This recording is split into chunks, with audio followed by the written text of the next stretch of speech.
வணக்கம். உங்கள் அனைவருக்கும் உங்களின் தற்காப்பிற்காக நான் 2 பொருட்களை பரிந்துரைக்கிறேன். ஒன்று பெப்பர் ஸ்ப்ரே, மற்றொன்று சிறிய அளவிலான ஒரு பாக்கெட் கத்தி. இந்த 2 பொருட்களையும் நீங்கள் வெளியே செல்லும் போது கட்டாயம் உடன் எடுத்துச் செல்லுங்கள்.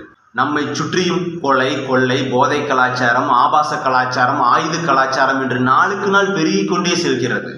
எப்போது யாருக்கு என்ன நடக்கும் என்றே தெரியாத ஒரு உறுதியற்ற, ஒரு நிலையற்ற, ஒரு பாதுகாப்பற்ற சூழ்நிலையில் நாம் தற்போது வாழ்ந்து கொண்டிருக்கிறோம். ஆகவே தங்களை பாதுகாத்துக் கொள்ள இவற்றை உடன் வைத்துக் கொள்வது மிக மிக அவசியமாகின்றது.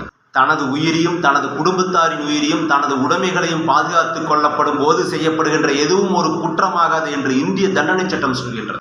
ஆனால் ஒரு எச்சரிக்கை, இந்த உபகரணங்களை நம்மை தற்காத்துக் கொள்ள ஒரு கேடயமாக பயன்படுத்த வேண்டுமே தவிர நாம் வலிய சென்று மற்றவர்களை தாக்க ஒரு ஆயுதமாக பயன்படுத்தக்கூடாது. அவ்வாறு தவறுதலாக பயன்படுத்தினால் கடுமையான தண்டனைகள் கிடைக்கும் என்பதையும் எச்சரிக்கையாக தெரிவித்துக் கொள்கிறேன்.